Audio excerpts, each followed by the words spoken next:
Laughing in the Dark and Are You Afraid of the Dark Rewatch podcast.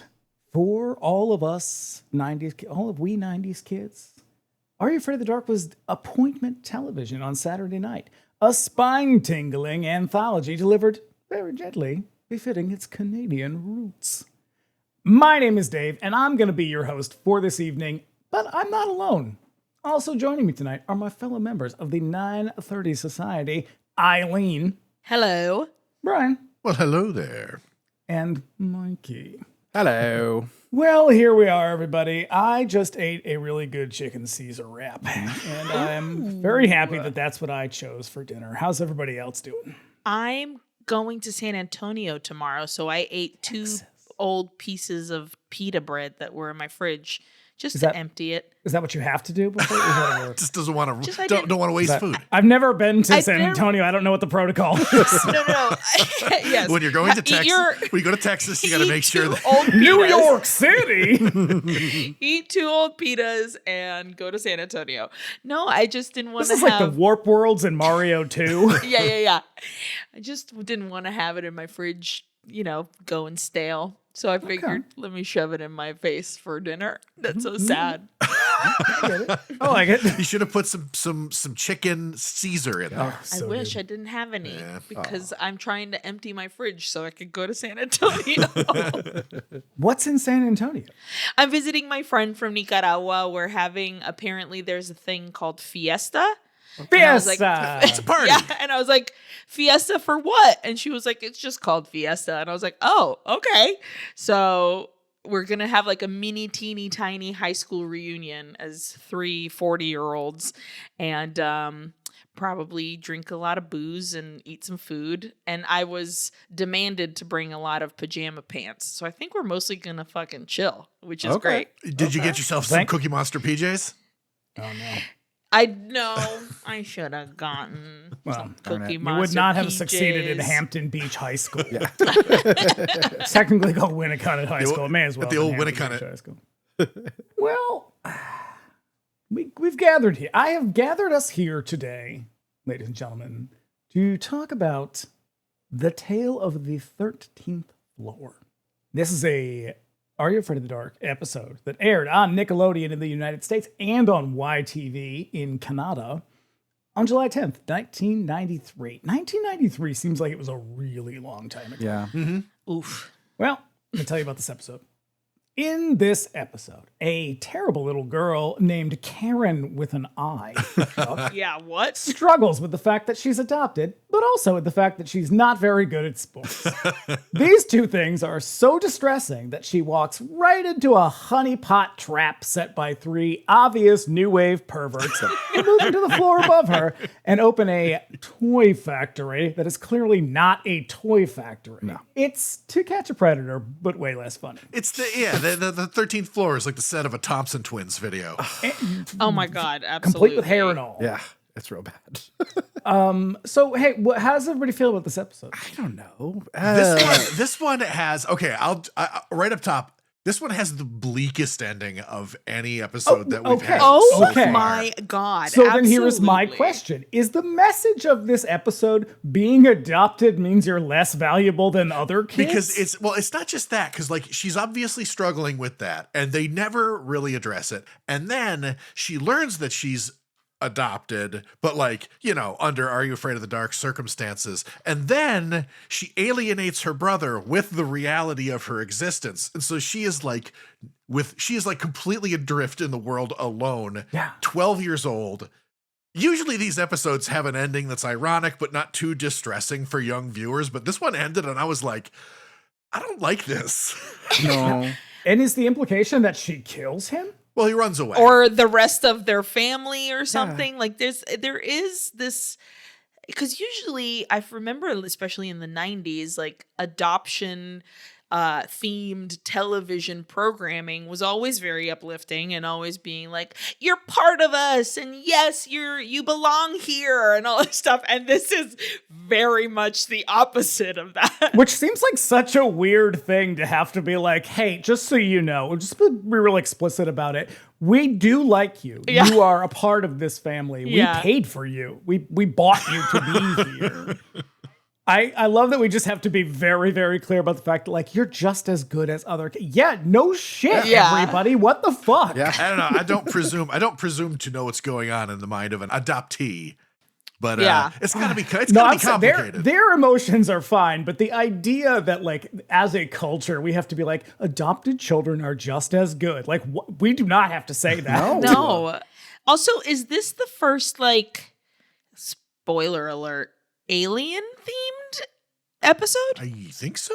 What were the black figures in the super specs? Like what That were was like the those? other. Oh, they were like another alternative dimension. universe. They were just Yeah. humans though. In all honesty, I think I would have hated it if I watched. I don't think I watched this ever. I also didn't watch it. but I would have hated it just based on the fact that the fucking aliens look like a giant booger. Like it looks so gross. It is a pretty uninspired concept. I didn't like them either. They look like the hunters from Critters before they choose a face. Okay. All right. Yeah. All right. Yes. Well, all right. Any other up top thoughts? I think that's the feelings. If we've all said what has been needed to be said, This is very. This the- is sounding very wedding-like. This. in the act of saying, I think it's time that we dim the lights and tell this tale. Submitted for the approval of the 930 Society, this one is called The Tale of the 13th Floor. We open on Frank, Kiki, and Gary. I'm going to call them Freaky.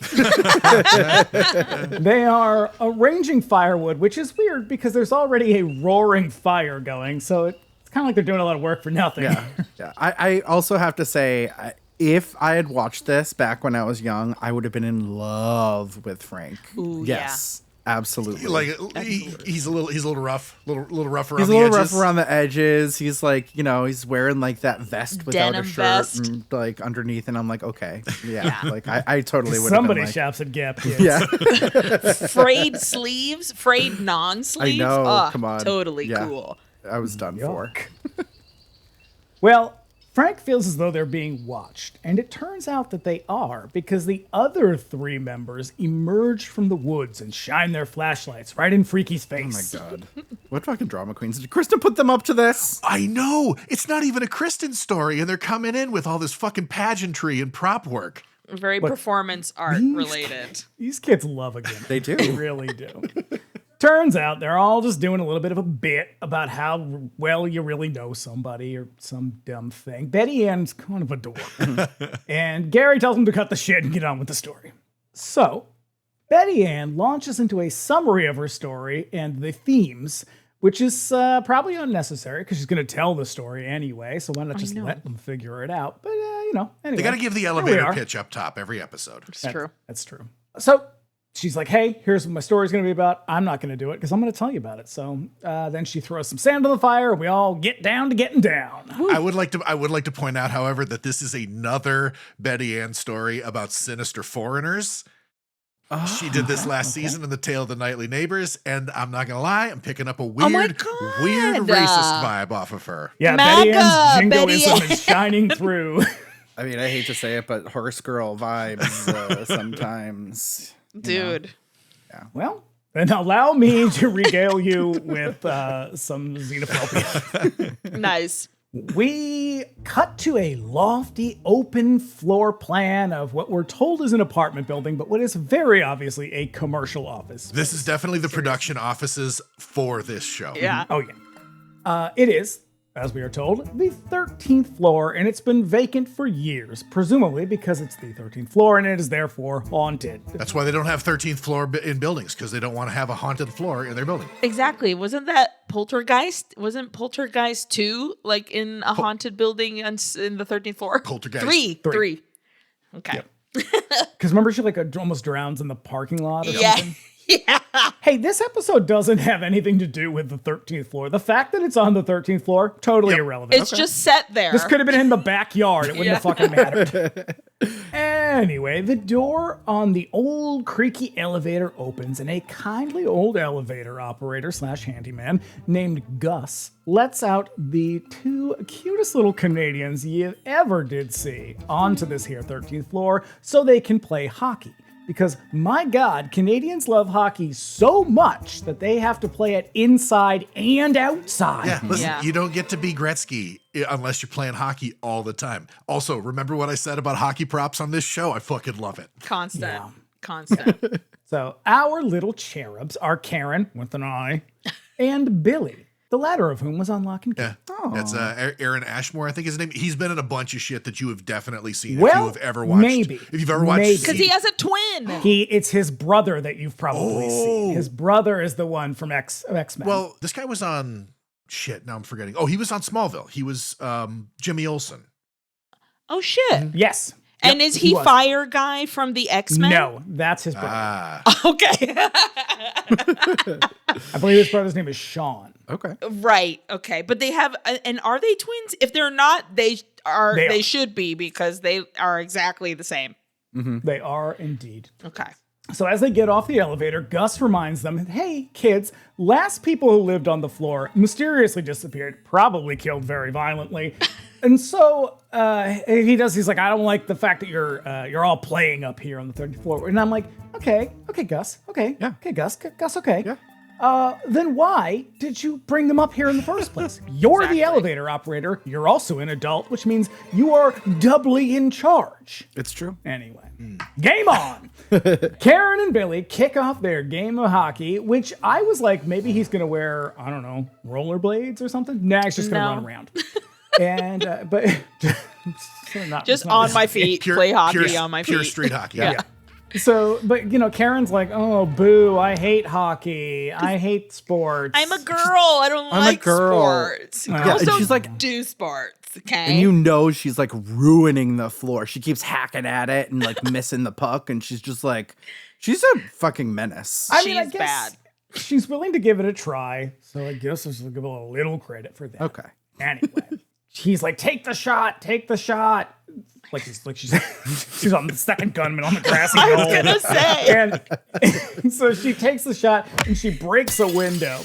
And this sporty faux pas is devastating for Karin so because sad. she's just like, I'm bad at this. Yeah, she whiffs on the slap shot. And she's, well, this sends her spiraling. She's like, this is probably because my real parents must have been klutzes. And I was like, okay, Karin, you're adopted. And I guess that means that your adoptive parents aren't real because they're the ones who actually care for you and have committed to raising you rather than just squeezing you out and ditching you. Yeah. Like your real parents. Listen, this is going to be a big factor in this episode, so buckle up. Anyway, Billy's not having any of her shit. He's like, get over it. This is not about you. He's like, you can't use your adoption as an excuse every time you're not good at something. That's what he says to his ungrateful, not real sister. I'm so bad at algebra. It's because I'm adopted. Okay, yeah, that's basically her vibe. She's gonna be like, officer, I wasn't speeding. It's because I'm adopted. I can't tell time. Oh my God.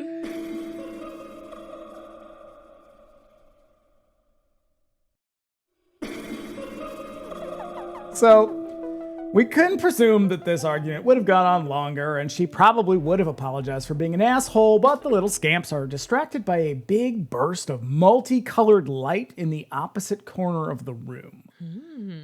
Very flashy, very pride forward. Very born this way. Yes. The gays are approaching. Exactly. And, well, okay, opinion that. Rather than investigate this source, however, they run for the elevator and they press the button like when it's just like I'll press it one time and I'll wait for the elevator, but then all the other people are like also pressing it. It's like, hey, come on, man. You saw me. I just did it. You always see this in like horror movies, action movies, like, oh, we gotta get down. They hit the button a bunch, like it's gonna come any faster. Nope. It's like a cheat code. Yeah. Yeah. But it does cause the building to somehow go haywire and it's like starting to shake. It's not very clear what's happening or why. That's kind of going to be the The vibe. aliens are 9/11ing the building. Well, okay. that would Classic. make more Classic sense than what- alien movie. Classic case of 9/11. Yeah. So when the elevator finally arrives, the door opens not on Gus, but on a 7-foot-tall weirdo with long yet oddly symmetrical hair. Who is this diva? He looks like a sanitized for Canadian TV riffraff. Very that. It's Yeah. He has astounding. that vibe. Yes, Yeah. exactly. Time is fleeting. Exactly. Well, he is neither of these things. He is Leonid. No, not Leonard. Leonid, which is not a name. So Leonid, ugh, yuck. He tells the adorable little scamps that Gus was called away, presumably on an elevator operator emergency, and that he is stepping in to cover his shift. Why does this building need a elevator operator? It's not like it's the 1920s. Well, that's a good question. I know. Because as far as we can tell, they're the only people who live here. And whenever an elevator has that kind of like that marker where the arrow follows to the numbers, I feel like that's an elevator from 1802 or whenever it was invented. Well, because it's one of the ones that had like the actual you had where to, you have to like use a move the- crank to bring it down Yeah. and shit like Yeah. Like the old one. It's like like the 20s, it was like a delicate piece of equipment that could kill everybody Right, inside and- if it was not operated correctly. You got to have a specialist. So I think it's that guy. I think it's Gus. Well, That's well, that dude. I don't know about specialists. The last hotel we stayed at in Toronto, they had one, and they just let anybody. I mean, I could have been like, "No, I got it." It's like going on the Gravitron at the State Fair. Yeah, you also are allowed to run that yourself. I Fine. guess. Anyway, Billy correctly clocks Leonid as a creepy and probably a predator. So he's like, "Hey, Karen, let's just take the fucking stairs." And to that point, I have to agree. Leonid is quite creepy, and it's not just his oddly symmetrical hair and his knockoff Cecil Baldwin voice. I love Cecil. He's dressed like one of the models at the end of Don't Tell Mom the Babysitter's Dead. You know, like where they're all supposed to be like dressed in these really amazing, funky, fresh outfits that are designed by Sue Ellen, but in reality, the outfits are like super ridiculous and definitely not Oh yeah, functional. no. He looks like one of the he plays keyboard in that '80s band Animotion, It's Flock of Seagulls to me. or he's like straight out of a Nagel painting, but like he's a dude. Yes. Totally. Yes, I gotta both say, of those. the blazer is fierce. The minute, because when we first see Leonid, it's just his hair and it's so flat, iron straight. And again, very flock of seagulls with like the bump, the hairspray. It's so, It's off-putting. it is. But at the same time, I'm drawn to it. I'm like, look at, you know how there's the test of the bob. If it has movement with your hair, I feel like that's what Leonid is. If he moved his neck side to side, it would go woo, woo, woo. Oh, I would imagine it wouldn't move at all. I see. That's so interesting to me. That hair. This What is a is hard the shell what of is That's the hairspray. magic Yeah. of Leonid. Yeah. what are the physics behind it? But the blazer with all these like triangles on it everywhere. Diva. It's very Fly Girl, early seasons of In Living Color. Yes, with a pair of leggings and like a boot and like so many bangles, you are Yep. totally doing the Running Man. Yeah. Exactly. And your hair's not moving the whole time. So they escape unharmed, and we cut to Karen, who is sleeping in her bed, and then the television flips on, a la Poltergeist, and we see a man's face kind of emerge from the static. It's a little Max It's Headroom. definitely That's- that's what I was trying to Yeah. think of, and it couldn't come to mind. yes. It's exactly who And- I thought too. And so we hear, "Hello, Karen. How are you?" And this is what the TV pervert asks. And he wakes Karen from her slumber, and he says, "We've come for a little visit." Further ripping off Poltergeist. And Karen thinks she's dreaming and that the man with giant eyes on TV, he disappears. And I think he has Graves' disease. I don't want to say anything. Don't want to call anybody out. But He reminded me if like Tim Curry and Steve Buscemi had a baby. and it had Graves' disease. And that. So the next day, Billy and Karen, they go to the elevator because I guess they're going to go play hockey again, even though it's very clear that Karen's not into it. But it's Canada. What else? There are no other sports. That's true. They're like, well, we can play hockey or eat poutine. What are we going to do? It's true. And she's just adopted, so they don't That's really true. like care She about doesn't get a what vote. you know. Her life is less I'm valuable. adopted. It's true. So they get to the elevator and it opens up and it's Leonid again. He informs them that the new tenants are upstairs, so they can't go up there, and they're fumigating. And they're like, hey, what new tenants? That's our place. They say this all indignantly. And I'm all like, I actually don't think that's your place, kids, because if it was your place, maybe you'd pay some fucking rent once in a while. And for that matter, maybe you would have paid for the fumigation. Canadians. I know. The rent is too damn high, though. Well, anyway. Karin starts to tell Billy about her weird dream when he very rudely cuts her off to announce that she has received a piece of mail that curiously has no postage and no return address. Now, this should be alarming to Karin, but she opens it anyway, and she finds an advertisement for a toy company that's opening on the 13th floor. Now, I used to live with a group of roommates. They were all a little bit stupid. Probably because they were young, but also they're pretty privileged and they were like academic-y. And one of them had a girlfriend. And I remember she broke up with, I think she was a cop. Whoa. And I remember I went down to get the mail one day, and I was like, I'm going through the mail, and there's like a packet, like a big envelope, like a letter envelope, big one, and it was to my roommate, and it had no return address and no postage, and I was like, oh god. Oh, her ex is sending her anthrax. I was like, is this a mad dog? Or all her pubic hair. Oh no. But also that fucking the fucking ad she gets is handwritten. Bitch. Yeah.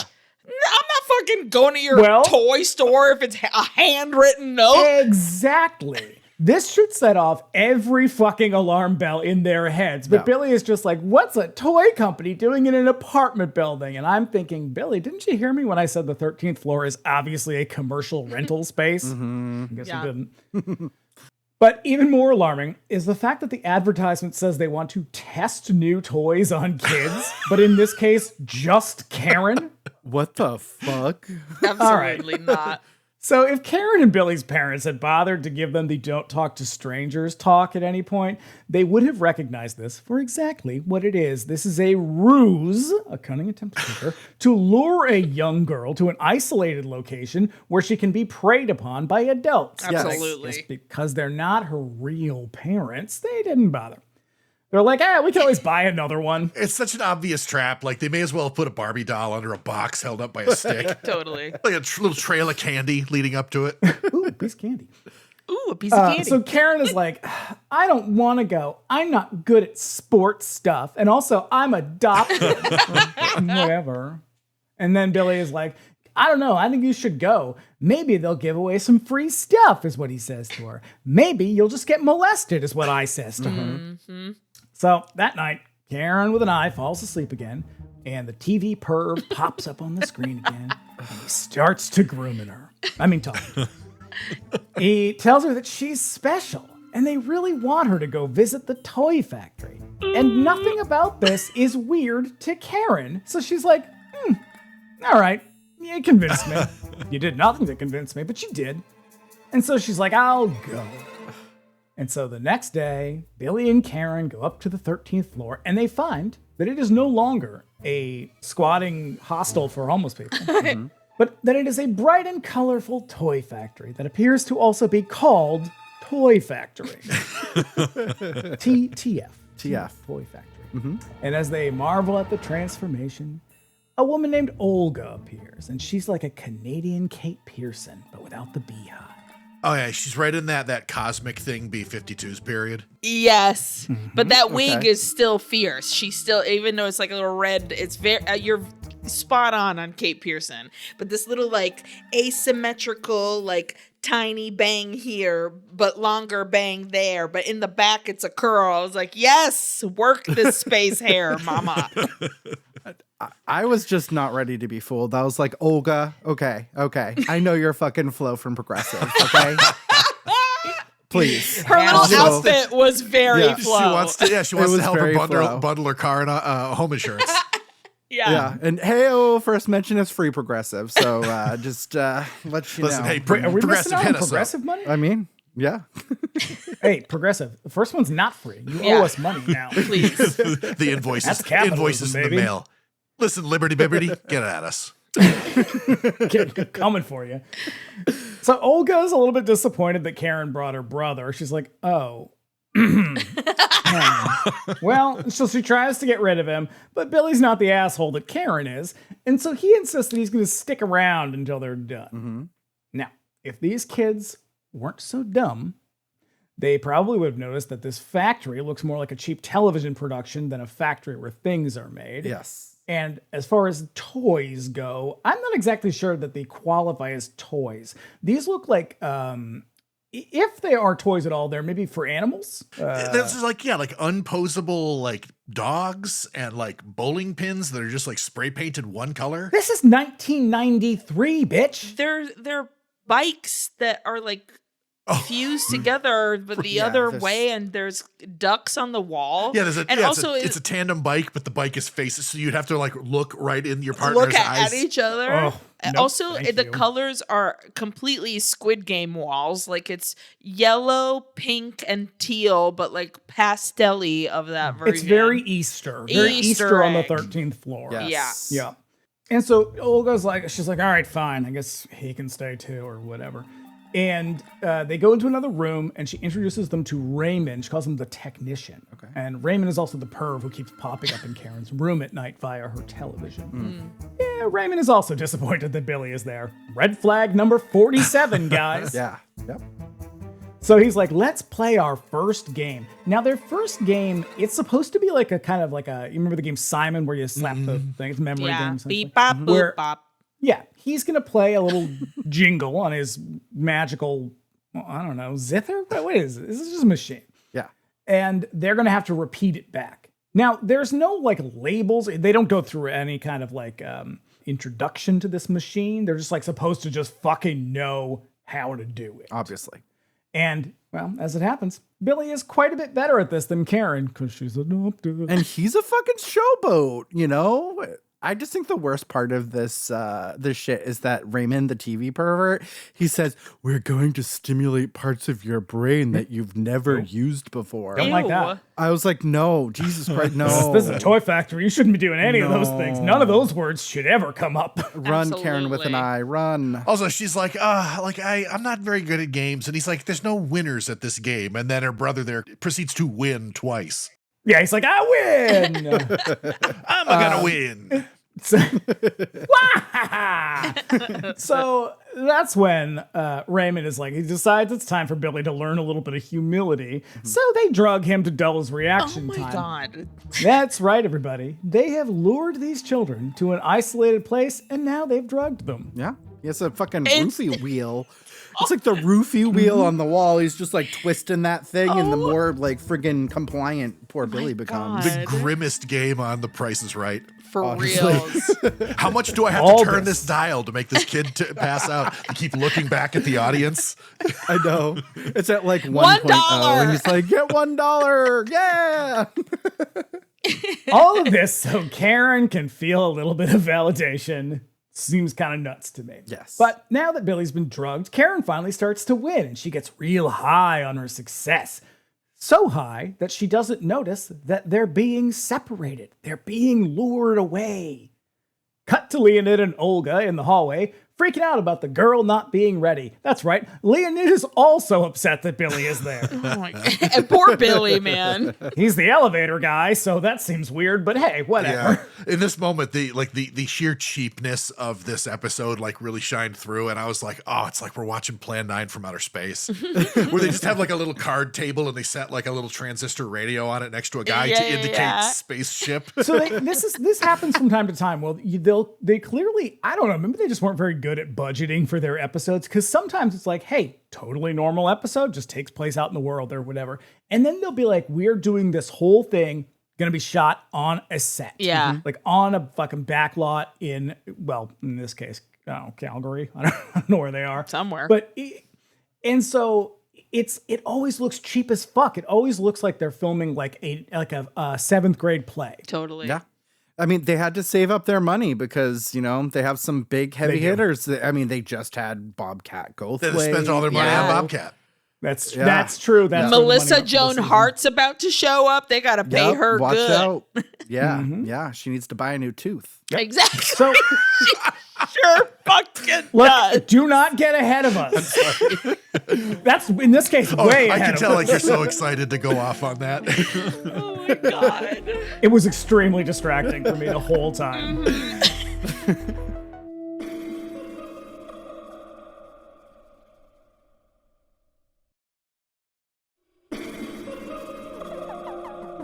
So back to Karin, who is now being strapped into a chair. Girl.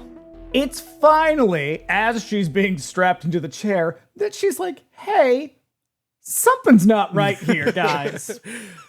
And, but rather than actually say anything, she starts using her new psychic powers, the arrival of which don't seem to startle her in the least. Do you know why? She embraced the power of the roofie wheel. That is why she's able to do this. I don't Gave know her a little, what's gave her a little wine to happening. drink in a soda can. Yeah, it's like, Yeah, yeah. take these drugs, kids, and, And then all whatever. of a sudden It's your like, mind yeah. opens up and you're like, whoa, I could use Terrible my... messaging, Nickelodeon. Stop that Exactly. now. Well, meanwhile, Karen's like, she's finally like, oh no, this can't be good. And they're like, don't worry about it. We're just gonna go to another location. Oh, and by the way, we're killing your brother. 100%. And so now she's like, she kind of freaks out. And this is where Raymond rips his face off. And he looks like a reveal- booger. to reveal that he, I guess, is an alien or possibly a I won't lie, robot. I fucking loved this. I loved Both. this. When they did this, I was like, oh yeah, Betty Ann brings that nasty shit to the game.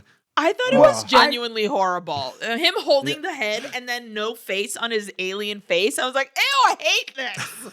Yeah. I'm glad they did something. Yeah. Because this episode was getting tedious as hell. So she yells for Billy to help her, but he has been drugged into submission, so she starts using her powers to escape. Now, unfortunately, Billy is passed out, so he's of no use to her. So she abandons him and climbs into the vent to get help.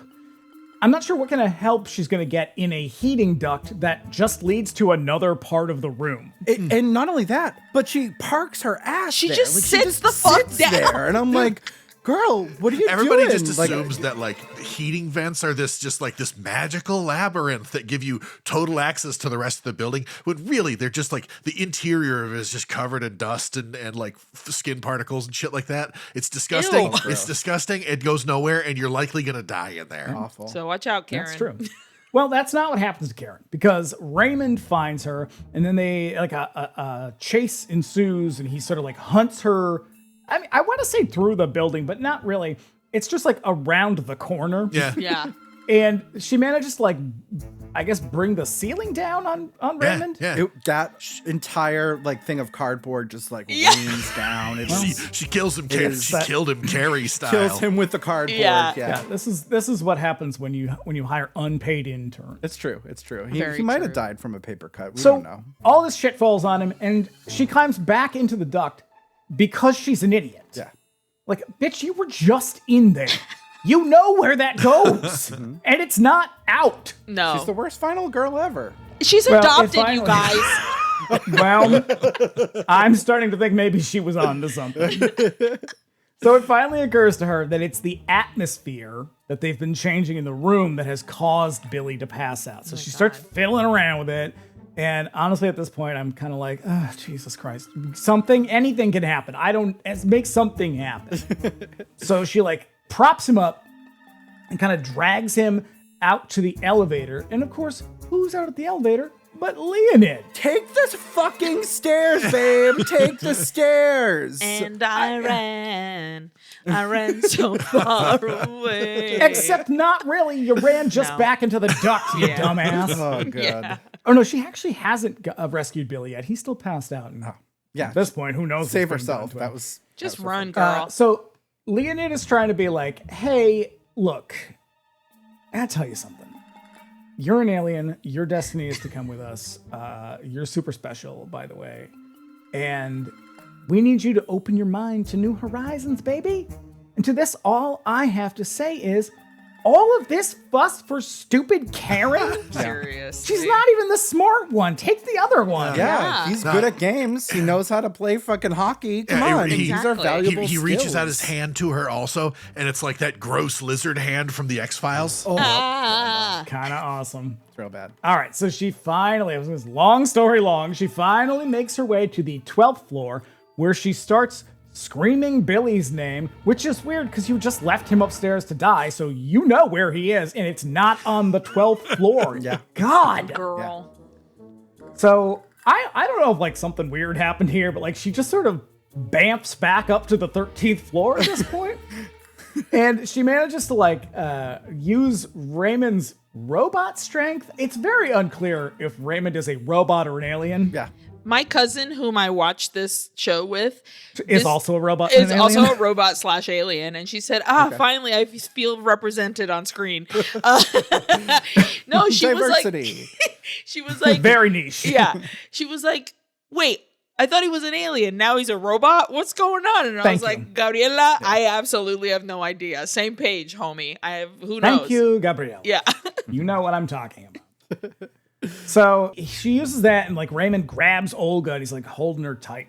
And Leonid comes in, and he finally makes one more final bid to convince Karen to join them. But she grabs Billy, and she gets the fuck out of there. My favorite part of this entire episode is that right now, in this part of the episode, the screen just like slowly goes towards the neon sign on the wall, and all it says is TF. And I'm like, exactly. What the Toy fuck? Factory. Okay. No. Factory. What the fuck? The fuck? That's The what fuck? this is. Wait, Aileen. Are you just figuring this out? Yes. Oh no. Oh dear. I must have not been listening when they said the name of the factory was Toy Factory. Because Well, they never actually say the name. okay, so when I saw TF on the wall, it was like, who? They never said, what is the name of this place? Why TF? And I was like, The Files. Terra. That's where your brain went But first? I don't know. I was just The thinking- Files? The Files. So now it all makes sense. Toy Factory. Thank you. So we are finally back in, I guess, Karen's bedroom. And the TV flicks on, and it's Olga's face. Now, Olga, it turns out, was Karen's birth mother, and she says that we left you on Earth, I guess by accident. By accident. It's like ET. It's like Because ET. even her birth parents don't really want her. I know, but in addition, they kind of fucking buried the lead. Like, why did they have Okay. Raymond, the fucking TV pervert? So- They should have just had Olga's mom do it. So Yeah. she was like, hey, we were gonna tell you all this. We were waiting for you to get your special powers back. And I'm thinking, bitch, that's on you. Yeah. You really should have opened with this Yeah. instead of come test our toys. Oh, we're gonna murder your brother, and also we're taking you somewhere. Yeah. Exactly. I'm an adult, and that wouldn't work. No. And I love toys. Same. So that was all a very dumb idea. And so they were like, I guess we have to abandon you a second time. Crazy. And if you thought Karen had abandonment issues before, whoo! Yeah, see, this is why I Boy. think that this episode is like so fucking bleak, because we're not even at the worst part yet. Because she's like, No. oh, I'm adopted, and I have this whole thing going on in my head about this, and I'm all fucked up about it. And then this part comes up when her mother's like, oh, hey, by the way, we're leaving, but just so you know, I'm your real mother, and like, we gotta wait like another 20 years to come get you. Sorry. But also, it's your But it's- fault that we have Yeah, to wait because this you time. resisted, and it's kind of on you. And now they're gonna twist the knife in a real bad way. And be like, peace out, homie. Look at all the hair you could have had if you came with us to outer space. You could have got a flat iron from your dad, Leonid, because I'm assuming that's who he is. He's her dad. I guess. And I mean, can you imagine Olga and Leonid totally getting it on in those weird blazers and hairs? Awesome. So I don't want to. Yeah. I don't like that. I don't Well. like that you said that. sorry. So the TV flicks off, and she's like, bye. And Billy is like, whew, what? What did I miss? But he's kind of like, hey, you know what? Don't worry about it. We're your real family. And then she turns and rips her fucking head off and causes Billy to freak out and run away. So it's like, okay, your real family abandons you. And now you're like, well, I guess I'm stuck here. What can I do? Murder my actual family. And also rip my face. Mm-hmm. Yeah. And does she just stay as an alien? I'm assuming she went down to the 12th floor, killed her adoptive family and Billy, and then Gus down in the elevator and said, haha, I'll take this building for my own now. Oh, well, nobody else lives there. So. There you go. So we cut back to Betty Ann at the fire, who does like an ominous, like, you really think you know someone kind of bit to close out her story. And they all start eyeing one another real suspicious like. Until Gary gets up and douches the fire like a responsible, handsome woodsman. The end. And we're all QAnon now. Well, I don't know what to think. I don't either. I am left with more questions than answers. I think the message of this episode's pretty awful. Yeah. Yep. I do appreciate that it had actual kids, because like the past couple of ones had like full-blown teenagers, which was kind of weird. Yeah. You know, I had the same thought when I was watching this one, is I kind of missed that first season look where like they were kids, you know? Yeah. Yeah. Yeah. I wonder if maybe they filmed these out of order. Probably. Maybe. This feels older. It feels cheaper because we've really kind of upped the budget. Yeah. That's And true. this They're at feels the like end a- of the budget. They're like, we need to squeeze one out. Yeah, Let's- this feels like a kind of throwback. Yeah. Yeah. Well, And we're about to enter a lot of teen times too, because Yes. the next few get very teeny. And that sweet little Billy's little face, he's such a cute little boy, like cherubic. yes, adorable little cherub. Yeah. And now what? Your sister murders you because she was never good enough? This is all because of her inferiority complex. This is how you get Donald Trump as president. Yeah. So treat your adoptive kids correctly so that they can have Or confidence. otherwise, Marco Rubio will rip off his face. Exactly. JD Vance will grab you in a big bear hug or whatever. Yeah, he will. Ew. No, thank All you. right. Well, hey, I liked that episode. I thought it was kind of fun. I mean, I thought it got a little boring towards the end, but I did my best. It's a real, it kind of reminded me of Tale of the Pinball Wizard, where it's just a lot of running around. I keep Yeah. getting stuck with these duds. God damn it. Yeah. Soon you'll Hey, get listen, something good. I Dave. would rather be stuck with duds than the sexual abuse metaphors that I've had for the last couple of months. Yeah. Well, you're gonna Clavin. love the jokes that I've got set up for your episode. Then, Oh, no. all right, everybody. On behalf of all of us here on this podcast, I want to thank you for taking the time to get a little bit spooked with us. Not a lot spooked, maybe more concerned when it comes to this one. If you liked it, if you like what we're doing here, maybe check back next week. Brian's gonna tell us a little chilly tale. I don't remember what it's called. But until then, if you want more from all of us, you can find Aileen on Uike Horror. Very nice. Or Uike Horror. Brian and I are on Bring Me the Axe. Got another show called 99 Cent Rental. And Mikie is on The Rewatcher. Laughing in the Dark is written by us and produced and edited by Mikie Sorois, with music by Brian White. Our incredible key art was created by Vin Elio.